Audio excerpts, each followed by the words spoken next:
दक्षिण दिल्ली के साकेत में हुए दर्दनाक बिल्डिंग हादसे को लेकर राजनीतिक माहौल गर्मा गया। आम आदमी पार्टी के पार्षदों ने एमसीडी कार्यालय में ऑफिसर अधिकारियों के खिलाफ प्रदर्शन करते हुए संबंधित डीसी के इस्तीफे की मांग की है।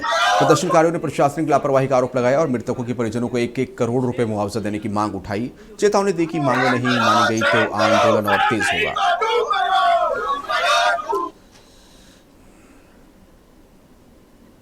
हमारे साथ आम आदमी पार्टी के कुछ पार्षद मौजूद हैं जिनसे हम बात करेंगे। सर, जिस तरह लगातार एक के बाद एक बिल्डिंग हादसे देखने को मिलते हैं दिल्ली में, लेकिन अवैध निर्माण रुकने का नाम नहीं लेते।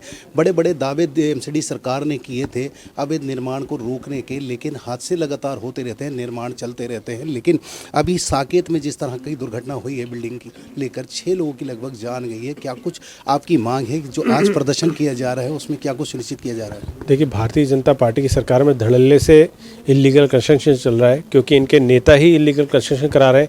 अधिकारियों की पूरी तरीके मिली भगत है। ये अधिकारी और सारे ये बीजेपी के नेता जो है पैसों के भूखे हो चुके हैं। इन साकेत की जो बिल्डिंग है उस पर लगातार कंप्लेंट्स हो रही थी। 2015 में उसको सील किया गया, फिर उसके बाद बुकिंग की गई, उसके बाद हाई कोर्ट में केस चला।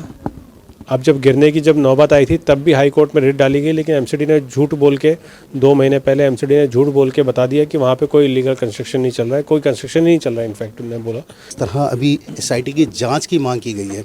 अवैध निर्माण होते रहते हैं, एसआईटी की बाद में कोई दुर्घटना होती है तो जांच की मांग की जाती है। ये जांच पहले सुनिश्चित क्यों नहीं की जाती? जिस तरह परमिशन के नाम पर बिल्डर जो है, बिल्डर माफिया अगर कोई लैंड बनाते हैं तो उसकी जाँच पूरी तरह क्यों नहीं की जाती और परमिशन के आधार पर उस परमिशन को क्यों नहीं सुनिश्चित किया जाता? देखिए, भ्रष्टाचार जुड़ा है ना इन सारे मामलों से। अगर कोई सुनवाई नहीं हो रही है या सबने आंखें बंद कर रखी हैं तो उसके पीछे भ्रष्टाचार है।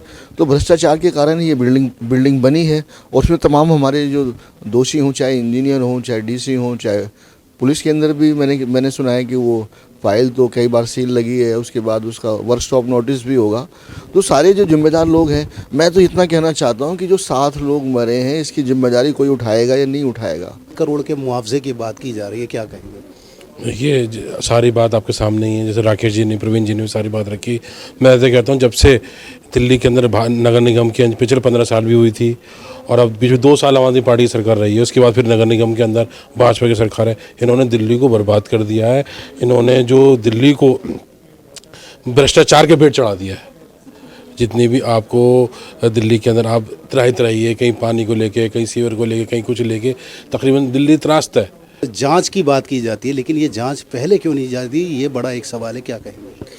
देखिए, ये तो ऐसा हो गया कि पहले आपने कर दिया, जो कांड करना था वो हो गया, उसके बाद सिर्फ जांच के नाम पे लीपापोती होती है और कुछ नहीं होता। जबकि जेई से लेकर ऊपर के अधिकारी सबको पता होता है कि एक बिल्डिंग बन रही है। पुलिस के अधिकारी को नीचे बीट ऑफिसर से लेकर एसएचओ तक को पता होता है कि एक बिल्डिंग बन रही है। सभी अपना अपना शेयर लेने के लिए चले जाते हैं वहाँ पर। बड़ी कड़वी बात मैं कह रही हूँ कि सब लोग अपना अपना शेयर लेने चले जाते हैं और सस्पेंड बर्खास्त करने के नाम पर सिर्फ जेई और एई का नंबर आया। एमसीडी कमिश्नर और मेयर ऑफिस के बाहर विरोध प्रदर्शन किया है, जिसमें मांग की है कि निष्पक्ष जांच होनी चाहिए, अपराधी जो दोषी हैं उन पर सुनिश्चित कार्रवाई होनी चाहिए और मृतकों को 1-1 करोड़ रुपए का मुआवजा देना चाहिए। अब देखना बड़ा महत्वपूर्ण होगा कि सरकार क्या कुछ सुनिश्चित करती है, क्या आम आदमी पार्टी के प्रदर्शन का कुछ असर हो पाएगा या नहीं, ये देखना बड़ा महत्वपूर्ण होगा। दिल्ली से नक्षत्र न्यूज़ के लिए इरफान।